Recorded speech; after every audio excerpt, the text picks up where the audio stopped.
Okay, so in this packet tracer, we're going to work on routing between VLANs. In previous videos, we went over how to create VLANs and we saw how we can then uh, assign different VLANs on a switch and how can then expand uh, those VLANs on a multiple switch network. In this packet tracer, we're going to use two different VLANs on a single switch. And right now, as we can see, we have VLAN 10 and VLAN 30 on the right side. Uh, and both are clearly in different subnets. We know that because this is a slash 24 and we know that slash 24 as block size will increment by 1. So this is a slash 24, so the first octet is 8, second is 16, and third is 24. Uh, on the third, with a slash 24, each subnet is going to increment by 1. So in this one, we have the network 172.17.10. And on the right side, we have the 172.17.30, two different networks. So as of right now, PC1 has an IP address, subnet mask, and a default gateway. But we know that there is no gateway right now because this interface is down. PC3 as well has also an IP address and a default gateway, but the default gateway is down. If we try to ping PC3 from PC1, we will not have any communication, although they are directly connected on the same switch. But because of the uh, VLAN or the subnetting, right, the addressing that they have, they cannot see each other. Now let's test that by pinging PC3 from PC1.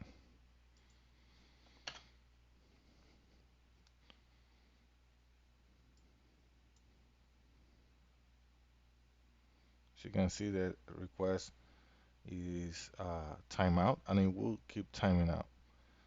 I will leave this uh, running forever until I end the command. And you can do that by adding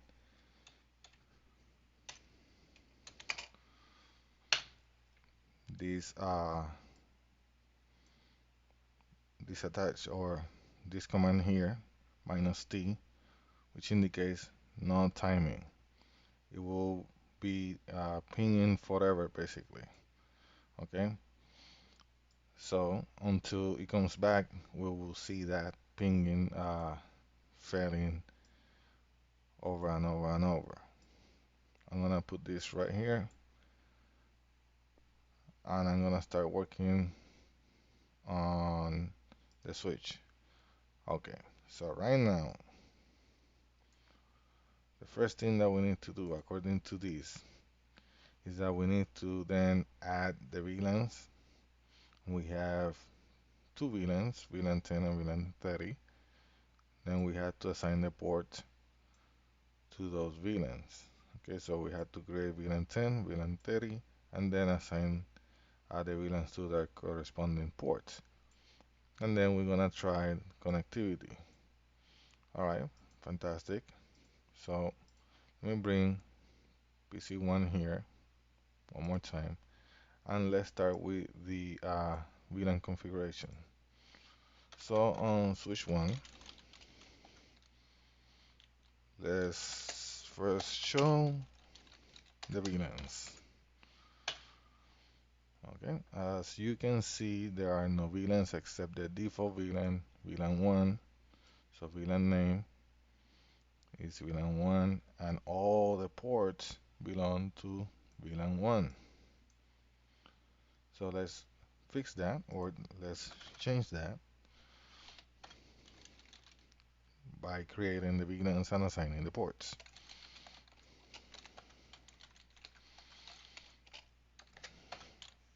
Okay, and VLAN 30. Now we know that switch the interface VLAN, the interface for VLAN 10 will be fast Ethernet 0/11, and for VLAN 30 it will be fast Ethernet 0/6. So let's go to interface fast Ethernet 0/11, and that's gonna be for VLAN 10. So let's assign that to that port, switch port mode access, switch port access VLAN 10. Now we're gonna go to the other interface, which is 6,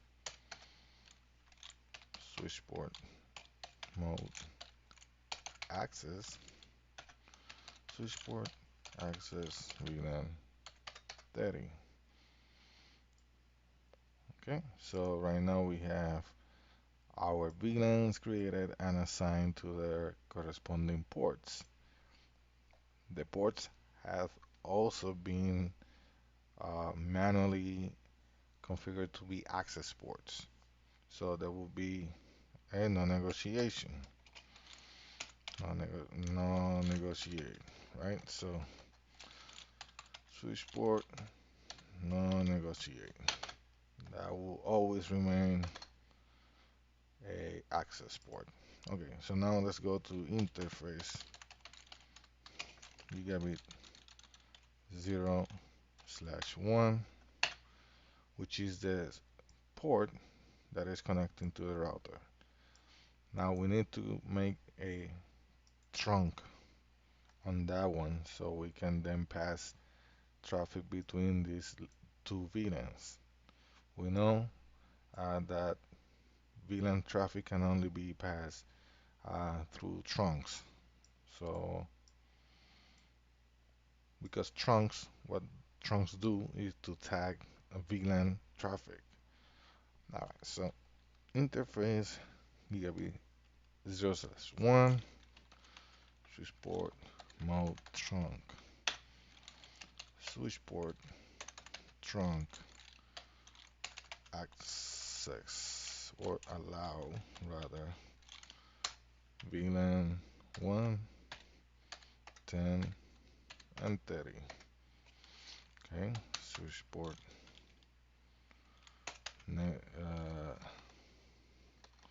switch port trunk native VLAN 1. This is totally unnecessary because by default that's gonna be the trunk, but I'm just going uh, manually trying to configure everything just for practice and to remember that in case we want to change that, it is possible to change it. Uh, Now, switch port, we can also make switch port no negotiate, so that port will always remain a trunk. Okay, now we have a trunk configure between the switch and the router. What we need to do now is that we need to create a subnets in the router interface. Now there's only one interface here and we have two different networks. How can we then get this single physical port to support two different networks and route for those two networks? Well, the way we can do that is by creating logical interfaces instead of physical interfaces.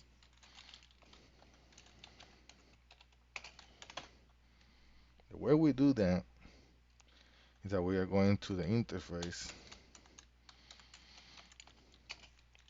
gigabit 0/0, and then we're going to create a sub interface right inside gigabit 0/0.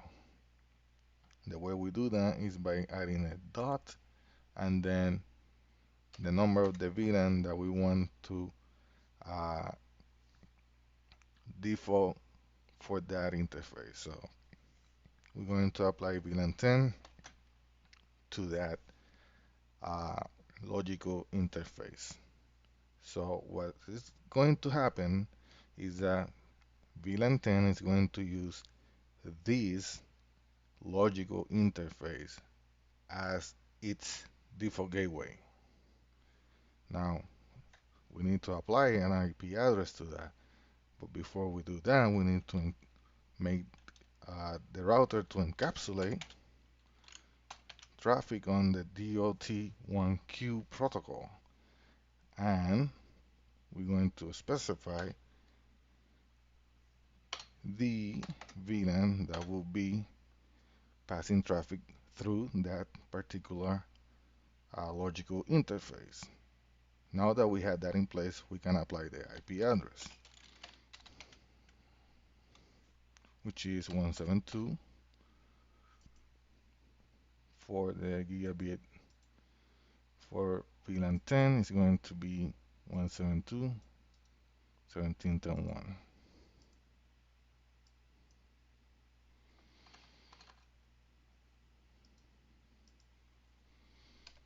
slash 24.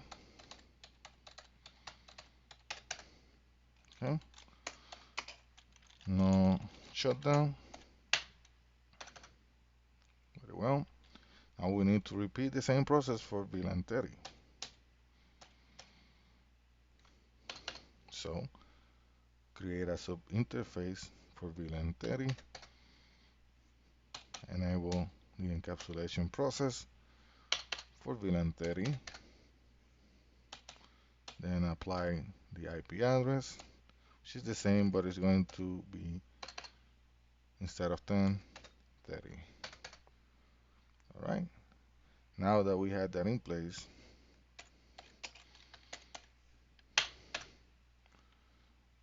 okay, we need to make one last uh, configuration, and that is to bring that interface up. Now watch what happens once I bring this interface up. As you can see right now, PC1 cannot communicate with PC3. This ping has been going forever and it will keep going forever without being able to communicate.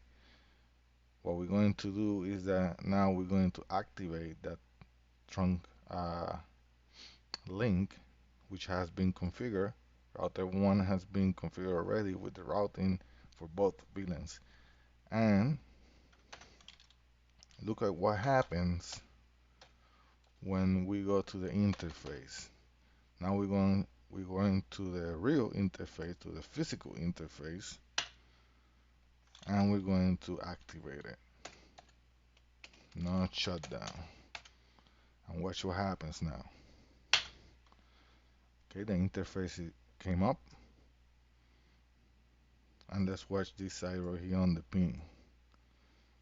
At any moment now, okay, once this light in the switch becomes green, then traffic should be able to pass that link and the router should be able to route for the two VLANs.